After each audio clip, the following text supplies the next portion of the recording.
오늘 말씀의 제목은 예정론의 핵심은 무엇인가입니다. 많은 분들이 오래 교회를 다니시면서 복음의 핵심 진리 가운데 하나이며 특별히 장로교 개혁교회의 가정 중심 교리 가운데 하나인 예정론을 여전히 어려워하시고 궁금해하시는 분들이 많이 있습니다. 그래서 오늘 결론 부분에 이르러 예정론의 핵심은 무엇이며 예정론의 주제는 무엇이고 그렇다면 그 의미는 우리에게 어떻게 있는가를 말씀드리겠습니다. 우리 모든 그리스도인들이 아주 잘 아는 성경 말씀이 있습니다. 제일 유명한 말씀 가운데 하나인 요한복음 3장 16절 말씀입니다. 여러분도 잘 아실 것입니다. 어느 성도가 죽게 되었습니다. 그런데 그 사람은 몹시 불안했고 구원에 대한 확신이 흔들렸습니다. 천국에 갈 자신이 없었습니다. 그래서 목사님이 신방을 했는데 목사님께서 신방하셔서 그분에게 성경을 펼쳐서 성경 구절을 하나 읽어주겠다고 하시면서 바로 이 요한복음 3장 16절을 펼쳐 읽었습니다. 하나님이 세상을 이처럼 사랑하사 독생자를 주셨으니 이는 그를 믿는 자마다 멸망치 않고 영생을 얻을 동 말동하노라 그랬습니다. 그랬더니 그 사람이 굉장히 놀라면서 아이고 성경을 잘못 읽으셨다고 왜 그렇게 읽으시냐고. 그때 목사님이 지금 바로 당신이 구원을 얻을 동 말동하고 있다고 대답했습니다. 그제서야 비로소 그 성도는 구원의 확신을 얻고 죽었다는 이야기입니다. 그렇습니다. 하나님은 우리를 사랑하셔서 독생자 예수 그리스도를 우리에게 보내셨고 그를 십자가에 죽게 하심으로 우리를 구원해 주셨습니다.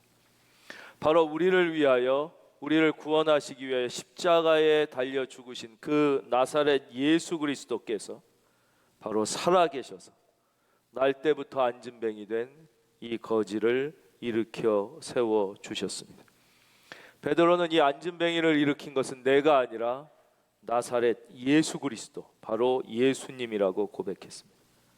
나사렛 예수 그리스도의 이름이 바로 그 예수님으로부터 말미암은 믿음이 그를 걷게 한 것이라고 간증했습니다. 16절 말씀입니다. 그 이름을 믿음으로 그 이름이 너희가 보고하는 이 사람을 성하게 하였나니 예수로 말미암아 난 믿음이 너희 모든 사람 앞에서 이같이 완전히 낫게 하였느니라. 지난 시간 믿음에 대해서 말씀드렸습니다. 믿음은 믿습니다 하는 게 믿음이 아니라고 분명히 말씀드렸습니다. 믿으면 된다, 믿습니다를 1000번 외워라, 믿습니다라고 나무 뿌리를 뽑으면 믿는 대로 이루어진다. 그것은 거짓말이라고 분명히 말씀드렸습니다. 그것은 믿음이 아닙니다. 그것은 적극적 사고방식의 잘못된 왜곡된 표현일 뿐입니다. 진짜 믿음은 나로부터 난 것이 아닙니다. 나로부터 난 것은 1000번이 아니라 10,000번 믿습니다라고 외쳐도 그것은 믿음이 아닙니다. 진정한 믿음은 오직 예수로 말미암아 난 믿음, 즉 예수님으로부터 나온 것만이 진짜 믿음입니다. 여러분 안에 이 진짜 믿음이 있을지어다. 이 예수로 말미암아 난 믿음, 예수님으로부터 난 믿음이 바로 죽은 자도 살리며 없는 것도 있게 하며 불가능을 가능케 하며 안진뱅이를 일으키며 여러분의 기도에 응답하시는 믿음이 되는 것입니다. 바로 그 나사렛 예수 그리스도께서 여러분을 구원하셨고 여러분을 축복하셨고 여러분을 사망의 음침한 골짜기에서 벗어나게 해주실 분도 바로 살아계신 안진뱅이를 일으키신 그 예수님이신 것입니다. 베드로는 계속해서 예수님을 이렇게 소개합니다. 그런데 바로 그 예수님을 너희들이 죽였다는 것입니다. 바로 너희가 그 예수님을 부인하고 배척하고 죽였다. 그러나 그분은 너희들이 죽였다고 해서 사망과 무덤에 갇혀 계실 수 없는 분이었다. 사망의 권세와 지옥의 권세가 그를 어떻게 할 수 없었다. 그래서 그분은 바로 그 사망과 지옥의 권세를 깨고 다시 살아나셨다. 그리고 계속해서 이어서 베드로는 바로 자기가 그 예수 그리스도의 십자가 죽음과 부활의 증인이라고 고백합니다. 내가 그 예수님의 죽음과 부활의 증인이고 목격자다. 예수는 가공의 인물이나 신화 속의 인물이 아니다.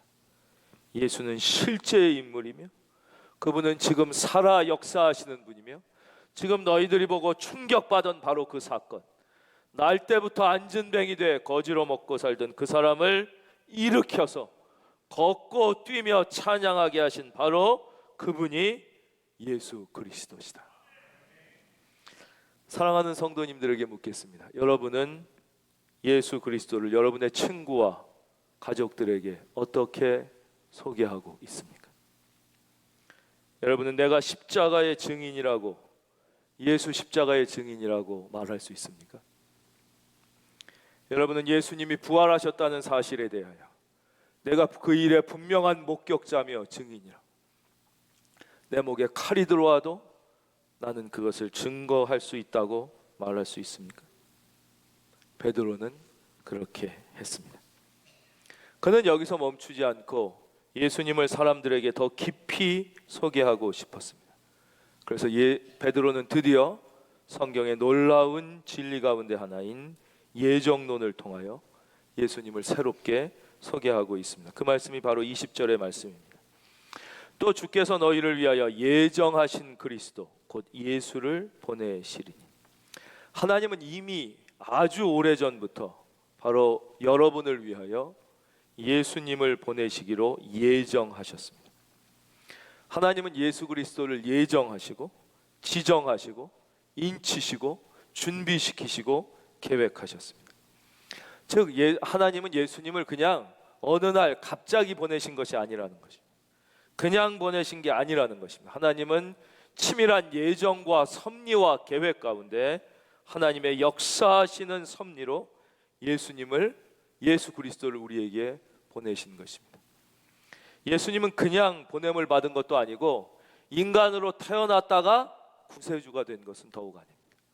예수님이 그냥 어떤 남자와 어떤 여자 사이에서 태어나서 평범하게 살다가 30살이 되는 날 돌을 깨우친 거예요. 그래서 내가 메시아라는 자아의식을 갖게 된 것이. 그래서 그때부터 나는 이렇게 살 수 없다. 나는 이제 의미 있고 가치 있게 살아야겠다. 그래서 메시아적 삶을 살았다라고 주장하는 사람들도 있습니다. 그런 학자들도 있습니다. 아닙니다. 예수님은 그냥 인간으로 살다가 어느 날 갑자기 돌을 깨우치거나 메시아적 자아의식을 갖게 돼서 메시아로 살다가 죽은 사람이 아닙니다. 어떤 종교학자들이나 휴머니스트들이나 자유주의 신학자들이 주장하는 그런 예수가 결코 아닙니다. 예수님은 하나님의 아들이십니다. 그는 하나님께서 계획해서 보내신 분, 하나님께서 인쳐서 섭리 가운데 우리에게 보내신 분, 그분을 가리켜 우리는, 성경은 바로 예정하신 그리스도, 예정하신 예수 그리스도라고 말하는 것입니다. 성경은 예수님에 대한 증언과 소개들로 가득 차 있는데요, 특별히 요한복음에서는 예수님이 태초에 말씀으로 존재하셨다고 우리에게 예수님을 소개합니다. 요한복음 1장 1절입니다. 태초에 말씀이 계시니라. 이 말씀이 하나님과 함께 계셨으니 이 말씀은 곧 하나님이시니라. 그가 태초에 하나님과 함께 계셨고 만물이 그로 말미암아 지은 바 되었으니 지은 것이 하나도 그가 없이는 된 것이 없느니라. 바로 예수님은 태초에 말씀으로 존재하셨다는 것입니다. 이게 인간의 해석입니까? 아닙니다. 요한복음 1장 14절에 답이 나와 있죠. 말씀이 육신이 되어 우리 가운데 거하심에 우리가 그의 영광을 보니 아버지의 독생자의 영광이요 은혜와 진리가 충만하더라. 바로 이 태초부터 하나님과 함께 계셨던 그 말씀이 인간의 육신을 입고 이 땅에 임한 분, 그분이 바로 독생자 예수 그리스도이죠. 그래서 요한복음 1장 1절부터 3절을 우리는 다시 이렇게 읽을 수 있습니다. 태초에 예수님이 계시니라. 이 예수 그리스도가 하나님과 함께 계셨으니 이 예수 그리스도는 곧 하나님이시니라. 예수 그리스도가 태초에 하나님과 함께 계셨고 만물이 예수 그리스도로 말미암아 지은 바 되었으니 지은 것이 하나도 예수 그리스도가 없이는 된 것이 없느니라. 그렇습니다. 예수님은 태초부터 하나님과 함께 계셨고 만물이 바로 예수님으로 말미암아 창조되었고 지은 것이 하나도 예수님 없이는 된 것이 없습니다. 이것이 바로 요한복음에서 사도 요한이 우리에게 소개한 예수 그리스도입니다. 예수 그리스도는 우연히 그냥 인간으로 태어났다가 도를 깨우치거나 메시아적 자아의식을 깨닫게 되거나 내가 하나님의 아들이구나 라고 깨닫게 된 것이 결코 아니라, 그는 원래 하나님이셨고 원래 태초부터 우리를 창조한 창조자셨고, 하나님의 예정과 섭리와 준비 가운데 바로 저와 여러분을 구원하기 위하여 할렐루야 이 땅에 오신 것입니다. 바로 그것이 예정하신 예수 그리스도. 빌립보서 2장 6절에서 8절은 또 예수님을 우리에게 이렇게 소개합니다. 그는 근본 하나님의 본체라는 것입니다. 그는 근본 하나님의 본체시나 하나님과 동등됨을 취할 것으로 여기지 아니하시고 오히려 자기를 비어 종의 형체를 가지사 사람들과 같이 되셨고 사람의 모양으로 나타나사 자기를 낮추시고 죽기까지 복종하셨으니 곧 십자가에 죽으십니다. 교회를 좀 다녀본 사람, 내가 설교를 좀 많이 들었다 하는 사람들은 수많은 목사들이, 특별히 복음주의적 목사들이 예수님을 소개할 때마다 이 빌립보서 2장의 말씀을 인용하는 것을 수없이 들어보셨을 것입니다. 그렇습니다. 예수님은 누구십니까?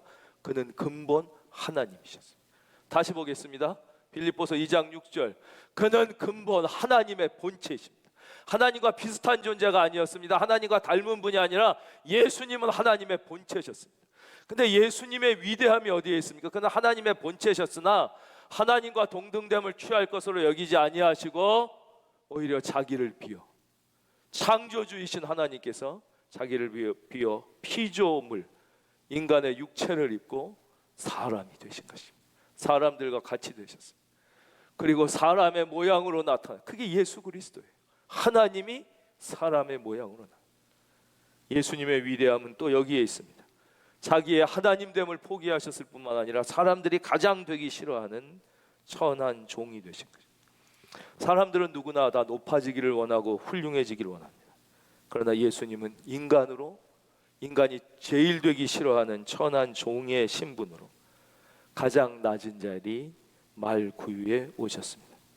그분이 바로 예수 그리스도이십니다. 예수님은 세상에 오셔서 단 한순간도 자기 자신을 위하여 살지 않으셨습니다. 그는 자기를 낮추시고 죽기까지 순종하셨습니다. 그는 하나님이 원하시는 삶을 위하여 자신을 십자가에 던져 돌아가셨습니다. 우리가 좋아하는 세례자 요한, 저는 세례자 요한을 성경의 이순신이다 이렇게 표현하기를 좋아하는데, 그렇죠? 예수 그리스도를 소개하고 자기는 겸손하게 사라진 분입니다. 세례자 요한은 예수님을 보았습니다. 그리고 이렇게 우리에게 소개합니다. 보라, 세상 죄를 지고 가는 하나님의 어린 양이라. 세례 요한은 성령을 받았습니다. 그리고 성령의 통찰력으로 한 남자를 보았습니다. 그는 인간이 아니었습니다. 그는 그냥 보통 사람이 아니었습니다. 그는 본체이신 하나님이셨습니다. 그래서 세례자 요한은 세상 죄를 지고 가는 죄 없으신 어린 양, 모든 인류의 죄를 대신 지고 가는 예수 그리스도를 보라고 우리에게 소개한 것입니다. 우리가 잘 아는 사도 바울은 예수님에 대하여 또 로마서 5장에서 이렇게 소개하고 있습니다. 5장 8절 말씀입니다. 제가 읽어드릴게요. 우리가 아직 죄인 되었을 때 그리스도께서 우리를 위하여 죽으심으로 하나님께서 우리에 대한 자기의 사랑을 확증하셨느니라. 우리가 아직 죄인 되었을 때, 이 말씀을 듣고 이 말씀을 읽고 얼마나 많은 사람들이 고꾸라졌는 줄 아십니까? 얼마나 많은 사람들이 이 말씀 앞에서 무너졌는 줄 아십니까? 얼마나 많은 사람들이 이 말씀 앞에서 예수를 믿게 되신 줄 아십니까? 바로 우리가 아직 죄인 되었을 때, 의로운 사람을 위하여 간혹 대신 죽어주는 사람이 있을 수 있습니다. 어떤 정의나 위대한 사람을 위하여 대신 죽을 수도 있습니다. 그러나 누가 이 땅에 있으나 없으나 상관없는 사람, 아니 있어봤자 이기주의적으로 자기만 위해서 살고 세상에 하나의 유익을 주지도 못한 채 자기의 이익만 챙기고 잘 살려고 말버둥 치다가 치사하고 더럽게 사는 그 죄인을 위해 대신 죽어줄 수 있는 사람이 누가 있겠습니까? 누가 죽어 마땅한 존재, 이 세상에 존재할 가치가 없는 그 더러운 인간을 위하여 대신 죽을 수 있는 사람이 누가 있다는 말씀. 그래서 이 말씀을 들을 때 사람들은 충격을 받는 거죠. 20절, 또 주께서 너희를 위하여 예정하신 그리스도 예수를 곧 보내시리. 또 주께서 너희를 위하여 예정하신 그리스도 곧 예수를 보내시리. 예정하신 그리스도라는 말 속에는 놀라운 여러 가지 비밀이 숨어 있습니다. 앞에 말씀드린 것처럼 하나님은 우리의 구원을 즉흥적으로 이루는 게 아니시라는 거예요. 하나님은 창세전부터 우리를 구원하려고 섭리하고 예정하고 준비하고 계획하셨다는 거예요. 이 창세전이란 말이 잘 와닿지 않으실 거예요. 저도 이 말이 도저히 와닿지가 않았습니다. 이 말이 실감이 되지 않습니다. 창세전 그냥 아예 태초부터 이렇게 표현하는 게 낫지 않을까? 이런 생각이 들었습니다. 그러나 성경은 분명하게 창세전이라고 말씀하십니다. 즉 아주 창세전부터 하나님께서 계획하고 준비하신 일이 때가 이루매, 지난 시간에 카이로스에 대해서 말씀드렸잖아요. 새롭게 되는 날, 유쾌하게 되는 날이 그냥 수많은 흘러가는 시간, 크로노스가 아니라 카이로스, 하나님의 때가 딱 이르게 된다. 하나님의 때, 정확한 때에 바로 예수님이 오신 것이죠. 그래서 여러분, 하나님의 구원에는 실수가 없으십니다. 예. 하나님은 분명한 목적과 계획과 방법과 예정을 가지고 하나님의 때에 하나님의 예수 그리스도를 보내셨습니다. 성경은 이 사실에 대해서 에베소서 1장 4절에서 우리에게 분명하게 말씀하시는데요, 곧 창세전에, 그러니까 우리의 상상의 사전 밖에 있는 단어라 창세전이란 말이 잘 저도 안 와닿아요. 성경은 분명하게 창세전이라고 얘기해요. 이 창세전이라는 단어를 조금 풀어서 말씀드리면 이게 처음부터란 뜻인데, 이 처음이 우리의 사전 속에 있는 그 처음이 아니에요. 우주가 창조될 때 그 처음도 아니에요. 그 훨씬 전에 완전한 처음을 의미하기 때문에 창세전에 이렇게 번역된다. 처음부터 창세전에. 한번 계속 볼까요? 그 창세전에 그리스도 안에서 우리를 택하사 우리로 사랑 안에서 그 앞에서 거룩하고 흠이 없게 하시려고 그런 것이 바로 여기에 예정론의 의미와 뜻과 주제와 결론이 담겨 있습니다. 하나님은 지금 우리를 택하신 것이 아니라 창세전에 우리를 택하신 것이에요. 우리가 하나님을 몰랐을 때부터 하나님은 우리를 사랑하셨고, 우리가 하나님을 택하지 않았을 때도 하나님이 우리를 택하신 거예요. 우리가 하나님을 택한 게 아니에요. 여러분이 예수님을 택한 게 아니라 예수님이 여러분을 택하신 것입니다. 우리가 먼저 하나님을 사랑한 것이 아니라 우리가 아직 죄인 되었을 그때부터 하나님은 이미 우리를 사랑하고 계셨던 것이에요. 예수님을 아주 핍박하고, 예수님을 핍박할 뿐만 아니라 예수 믿는 사람을 엄청 싫어하고 막 저주할 뿐만 아니라 잡으러 다녔던 사람 중에 사도 바울이란 유명한 사람을 우리가 잘 알고 있습니다. 이 사람의 다메섹 길 위에서 예수님을 만납니다. 예수님을 인격적으로 만납니다. 성령이 그에게 임하게 되고 눈에서 비늘이 떨어졌습니다. 여러분, 눈에서 비늘이 떨어져야 비로소 인생이 이해가 되는 거죠. 눈에서 비늘이 떨어지지 않으면 인생이 이해되지 않습니다. 인생이 해석되지 않습니다. 그래서 눈에서 비늘이 즉 예수님을 인격적으로 만나면 비로소 멈춰지고 잊혀지고 해석되지 않았던 나의 과거가 해석되고 비로소 나의 인생이 이해되기 시작됩니다. 멈춰졌던 과거, 해석되지 않던 과거뿐만 아니라 나의 기억 속에서 잊혀졌던 과거까지 하나씩 설명되고 보이기가 시작돼요. 그래서 어떤 분은 이렇게까지 고백하는 분이 있어요. 목사님, 제가 이혼하지 않았더라면 저는 예수님을 몰랐을지 몰라요. 여러분, 성경은 이혼하지 말라고 얘기합니다. 이혼하시라는 말씀이 아니에요. 그러나 이혼한 아픔까지도 예수님을 만나게 되면 해석이 되고 이해가 되는 것입니다.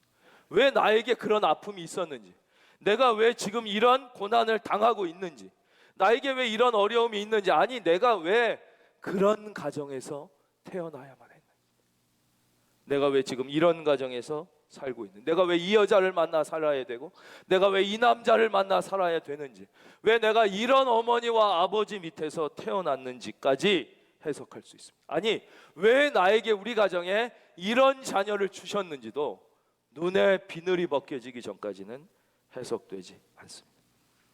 그 많은 남자 중에 왜 하필 우리 어머니는 이런 남자를 만났을까? 라는 분이 우리 중에 혹시 있을 것입니다. 아주 혹자 중에는 우리 아버지는 여자들이 세상에 그렇게 많았을 텐데 왜 하필 우리 어머니 같은 사람을 만나 나를 낳았을까? 이것이 이해되기 시작하는 것입니다. 내가 왜 여자로 태어나지 않고 남자로 태어난 것입니까? 왜 내가 남자로 태어나지 않고 여자로 태어난 것? 여러분, 지구에서 태어난다면 어느 나라 사람으로 태어날 확률이 제일 많습니까? 중국인으로 태어날 확률이 제일 많은데 나는 왜 중국에 태어나지 않고 한국에 태어나? 그 다음에는 10억이 넘는 인도인으로 태어나지 않고 나는 왜 미국에 태어나지 않고 왜 나는 500년 전에 태어나지 않고 바로 이 시점에 남자 혹은 여자로 이 가정에서 왜 지금 태어나 이 땅에 살고 있는 것일까? 여러분, 이거 신비지요. 물론 알 수 없는 신비지요. 그러나 내가 예수 그리스도를 만나게 되면 비로소 그 신비가 풀리기 시작합니다. 그래서 우리 할아버지가 우리 할머니를 만난 거구나. 여러분, 이 신비는 그 다음 단계로 더 나갑니다. 그래서 우리 아버지의 아버지의 아버지의 아버지 아버지의 아버지가 그래서 우리 아버지의 아버지의 아버지의 아버지의 아버지의 어머니를 만나서 그래서 우리 고조부가 태어나고 마침내 내가 사도 바울이 이 생각을 한 거예요. 제가 지금 이상한 얘기하는 것입니까? 아닙니다. 사도 바울이 예수님을 만나고 눈에 비늘이 벗겨졌습니다. 자기가 왜 이 땅에 태어나 왜 살고 있는지가 이야기되기 시작하면서 이 생각이 어디까지 갔게요? 아담과 하와까지 올라가게 된 것입니다. 그리고 깨달았습니다. 아니다. 아담과 하와가 아니라 그 훨씬 이전에 하나님이 나를 선택하셨고 하나님이 나를 사랑하셨고 나를 위하여 여러분을 위하여 예수님을 보내신 것입니다. 내가 왜 사는지가 여러분께 정말 하나님께서 여러분을 택하셨다는 고백이 있기를 바랍니다. 여러분, 그 고백이 있는 인생은 다릅니다. 어쩌다가 이 세상에 태어났다고 생각하는 인생, 우연히 이 세상에 태어났다고 생각하는 사람에게 인생은 무슨 의미가 있습니까? 아무 의미가 없을 것입니다. 여러분은 무엇 때문에 사는 것입니까? 인생의 의미가 어디에 있는 것입니까? 잘 먹고 잘 사는데 인생의 의미가 있습니까? 그렇다면 대단히 죄송하지만 여러분은 재벌집에 개만도 못한 인생을 살고 있는 것입니다. 그럼 정말 부자가 아니고 잘 먹고 잘 살지 못하는 사람은 재벌집에 개만도 못한 것입니까? 여러분, 진짜 인생을 그렇게 이해하십니까? 아닙니다. 여러분은 하나님의 형상대로 하나님이 목적과 계획이 있어 준비하고 섭리하여 이 땅에 보내신 하나님의 자녀인 것입니다. 그때 인생은 의미가 있습니다. 잘 먹고 잘 사는 것보다 훨씬 위대한 것, 정말 가치 있는 것, 정말 의미 있는 것, 그것을 위하여 인간은 비로소 인간답게 살 수 있는 것입니다. 여러분, 이 사실을 믿으시기를 바랍니다. 인간의 가치가 이 세상의 성공에 있지 않습니다. 이 세상의 부요에 있지 않습니다. 이 세상에 잘 먹고 잘 사는 데 있지 않습니다. 여러분의 가치는 하나님께서 여러분을 택하셨다는 데 있습니다. 여러분을 사랑하셨다는 데 있습니다. 여러분은 우주보다 더 귀한 사람임을 믿을지어다. 여러분은 결코 우연하게 어쩌다가 이 세상에 태어난 사람이 아닙니다. 그래서 예정하신 예수 그리스도를 믿게 되면 우리의 인생이 변합니다. 생각이 먼저 변하지. 어떻게 생각이 변하느냐? 우리의 과거를, 나의 과거를 이렇게 섬세하게 예정하시고 나를 선택하시고 섭리하고 계획하신 하나님께서 분명히 나의 미래도 준비하고 계획하고 설계하고 계실 것이다라는 미래에 대한 확신이 생기게 되는 것입니다. 여러분, 예정론은 다른 게 아닙니다. 예정론에 대해서 막 수백 페이지가 넘는 책이 막 10권씩 설명해도 예정론이 그렇게 어려운 게 아니에요. 예정론은 뭐냐? 예정론의 주제는 딱 하나예요. 하나님의 사랑이에요. 그러니까 예정론은 왜 하나님께서 성경에서 말씀하시느냐?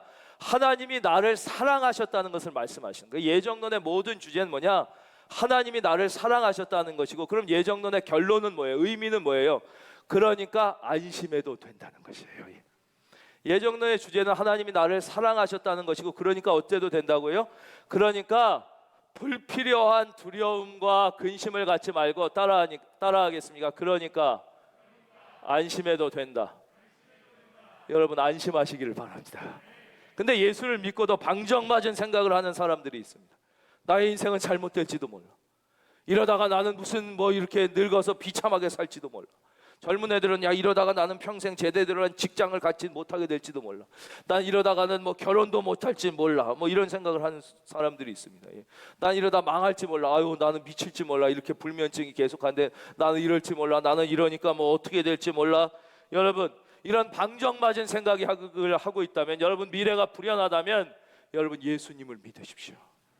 여러분 다시 말씀드리겠습니다. 다시 예수님을 믿으십시오. 제대로 예수님을 믿을지어다. 지금까지는 예수 믿었는데도 그런 방정맞은 생각을 하고 있다면 진짜 예수를 믿은 것이 아니에요. 여러분 예수를 믿어요. 다시 예수를 믿어요. 하나님이 먼저 여러분을 예정하시고 선택하시고 사랑하시고, 이거 조금만 더 설명드려요. 여러분 여기 부모님이 많이 계실 것입니다.